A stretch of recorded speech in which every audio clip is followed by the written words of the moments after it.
Lying within the beautiful blue waters of the Aegean Sea are the group of islands known as the Cyclades. Several of the 220 islands belonging to the Cyclades are famous today for their luxurious beach resorts, fine cuisine, and vibrant nightlife that attract millions of tourists every year. But 5,000 years ago, life on these islands was very different. In a past program on Neolithic Greece, we saw how one of the Cycladic islands, that of Milos, was the source of the raw obsidian used by people on the Greek mainland for making sharp tools and arrowheads well over 10,000 years ago. Several thousand years later, around 3000 BC, trade in such raw materials increased during the Aegean's Bronze Age. Bronze is an alloy consisting primarily of copper and tin, though often small amounts of other elements, such as aluminum or arsenic, are added to give it specific properties. The proportions of these two main elements can vary, but a typical composition for bronze is approximately 90% copper and 10% tin. Many islands within the Cycladic archipelago had, and still have, significant deposits of copper, along with silver, lead, and various types of marble. This latter stone has made the Cyclades quite famous amongst archaeologists, not for the marble itself, but what the Bronze Age inhabitants of the islands created from it. Specifically, figurines and small statues of a very unique style that is appreciated by art enthusiasts even to this day. Though relatively simple, and at present lacking much color, thorough analysis by scientists has revealed that these objects were once painted with facial features and adorned with jewelry. Their true purpose, though, is unknown. They could have been idols of some fertility goddess, depictions of guardian spirits that protected the souls of the deceased, or simply a representation of the people who once occupied these islands so many thousands of years ago. Who were the prehistoric peoples who created these items, and where did they come from? As stated earlier, the island of Milos supplied the Greek mainland with obsidian at least 10 to 12,000 years ago. However, as of now, there's no real evidence of established communities living on any island of the Cyclades until the latter part of the Neolithic period, roughly between 5300 to 3300 BC. The earliest group of people believed to have been living there are from what archaeologists call the Saliagos culture. Before the Neolithic agricultural revolution, when people lived as hunter-gatherers, there would have been few resources on most Cycladic islands that could have been used to support a full-fledged community, the exceptions being fish, a few species of birds, wild fruits, and wood for constructing some sort of shelter. Most archaeologists believe that those who visited islands such as Milos to obtain obsidian, or even to catch fish such as tuna, likely never became permanent residents there. But with the advent of agriculture and the domestication of certain animals, it became much easier for people to not just permanently occupy such islands, but even thrive there year-round. Today known as the Fat Lady of Saliagos. Archaeologists and anthropologists both believe that the community on Saliagos was not too different than those found on the Greek mainland, with the exception that fish made up a greater part of their diet. This was deduced by the large quantities of fish bones discovered at the settlement.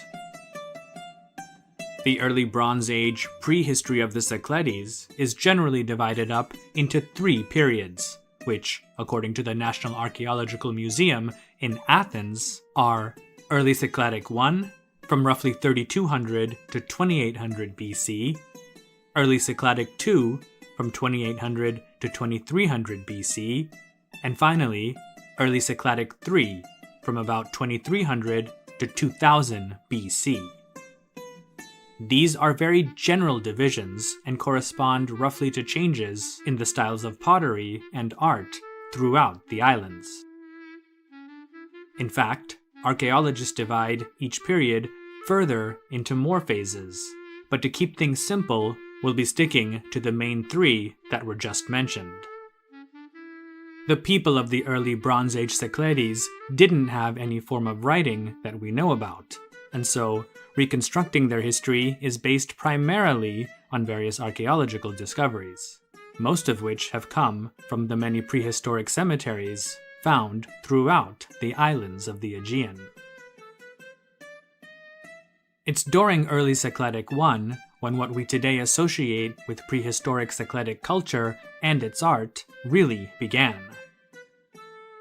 The earliest culture from this period is known as the Grotta Pelos culture, named after the sites of Grotta and Pelos on the islands of Naxos and Milos, respectively.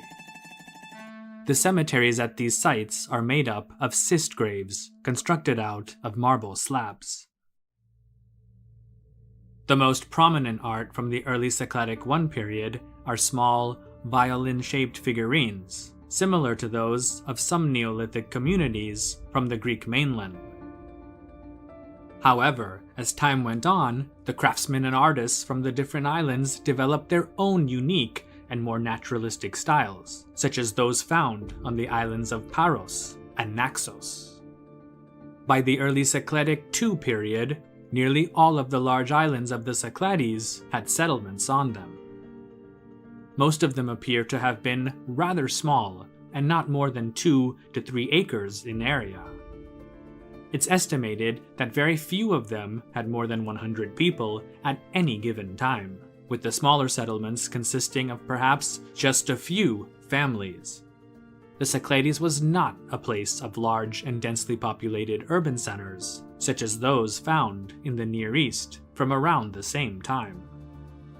The exception to such small settlements may have been the one attached to the cemetery at Chalandriani on the island of Syros, where over 600 graves belonging to the members of 50 to 60 families have been found.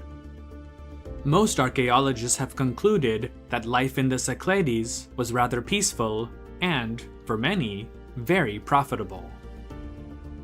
The geographic position of the Cyclades in the middle of the Aegean world allowed its people to trade quite freely with its neighbors on the Greek mainland, the island of Crete, and communities further to the east in Anatolia.